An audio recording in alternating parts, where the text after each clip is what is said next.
Chapter 34. Josiah was 8 years old when he began to reign, and he reigned 31 years in Jerusalem. And he did what was right in the eyes of the Lord, and walked in the ways of David his father, and he did not turn aside to the right hand or to the left. For in the 8th year of his reign, while he was yet a boy, he began to seek the God of David his father, and in the 12th year he began to purge Judah and Jerusalem of the high places, the Asherim, and the carved and the metal images. And they chopped down the altars of the Baals in his presence, and he cut down the incense altars that stood above them. And he broke in pieces the Asherim and the carved and the metal images, and he made dust of them and scattered it over the graves of those who had sacrificed to them. He also burned the bones of the priests on their altars, and cleansed Judah and Jerusalem. And in the cities of Manasseh, Ephraim, and Simeon, and as far as Naphtali, in their ruins all around, he broke down the altars and beat the Asherim and the images into powder, and cut down all the incense altars throughout all the land of Israel. Then he returned to Jerusalem. Now in the 18th year of his reign, when he had cleansed the land and the house, he sent Shaphan the son of Azaliah, and Maaseiah the governor of the city, and Joah the son of Joahaz the recorder, to repair the house of the Lord his God. They came to Hilkiah the high priest, and gave him the money that had been brought into the house of God, which the Levites, the keepers of the threshold, had collected from Manasseh and Ephraim, and from all the remnant of Israel, and from all Judah and Benjamin, and from the inhabitants of Jerusalem. And they gave it to the workmen who were working in the house of the Lord. And the workmen who were working in the house of the Lord gave it for repairing and restoring the house. They gave it to the carpenters and the builders to buy quarried stone, and timber for binders and beams for the buildings that the kings of Judah had let go to ruin. And the men did the work faithfully. Over them were set Jahath and Obadiah the Levites, of the sons of Merari, and Zechariah and Meshullam, of the sons of the Kohathites, to have oversight.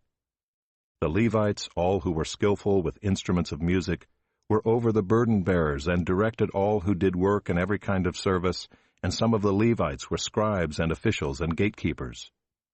While they were bringing out the money that had been brought into the house of the Lord, Hilkiah the priest found the book of the law of the Lord given through Moses. Then Hilkiah answered and said to Shaphan the secretary, I have found the book of the law in the house of the Lord. And Hilkiah gave the book to Shaphan. Shaphan brought the book to the king, and further reported to the king, All that was committed to your servants they are doing. They have emptied out the money that was found in the house of the Lord, and have given it into the hand of the overseers and the workmen. Then Shaphan the secretary told the king, Hilkiah the priest has given me a book. And Shaphan read from it before the king. And when the king heard the words of the law, he tore his clothes. And the king commanded Hilkiah, Ahikam the son of Shaphan, Abdon the son of Micah, Shaphan the secretary, and Asaiah the king's servant, saying, Go, inquire of the Lord for me and for those who are left in Israel and in Judah, concerning the words of the book that has been found. For great is the wrath of the Lord that is poured out on us, because our fathers have not kept the word of the Lord, to do according to all that is written in this book. So Hilkiah and those whom the king had sent went to Huldah the prophetess, the wife of Shallum the son of Tokath, son of Hazra, keeper of the wardrobe. Now she lived in Jerusalem in the 2nd quarter, and spoke to her to that effect. And she said to them, Thus says the Lord, the God of Israel, Tell the man who sent you to me, Thus says the Lord, Behold, I will bring disaster upon this place and upon its inhabitants, all the curses that are written in the book that was read before the king of Judah, because they have forsaken me and have made offerings to other gods, that they might provoke me to anger with all the works of their hands. Therefore my wrath will be poured out on this place, and will not be quenched. But to the king of Judah, who sent you to inquire of the Lord, thus shall you say to him, Thus says the Lord, the God of Israel, regarding the words that you have heard, because your heart was tender, and you humbled yourself before God, when you heard his words against this place and its inhabitants, and you have humbled yourself before me, and have torn your clothes and wept before me. I also have heard you, declares the Lord. Behold, I will gather you to your fathers, and you shall be gathered to your grave in peace, and your eyes shall not see all the disaster that I will bring upon this place and its inhabitants.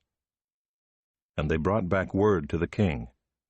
Then the king sent and gathered together all the elders of Judah and Jerusalem, And the king went up to the house of the Lord with all the men of Judah and the inhabitants of Jerusalem and the priests and the Levites, all the people both great and small. And he read in their hearing all the words of the book of the covenant that had been found in the house of the Lord. And the king stood in his place and made a covenant before the Lord, to walk after the Lord and to keep his commandments and his testimonies and his statutes with all his heart and all his soul, to perform the words of the covenant that were written in this book. Then he made all who were present in Jerusalem and in Benjamin join in it. And the inhabitants of Jerusalem did according to the covenant of God, the God of their fathers. And Josiah took away all the abominations from all the territory that belonged to the people of Israel, and made all who were present in Israel serve the Lord their God. All his days they did not turn away from following the Lord, the God of their fathers.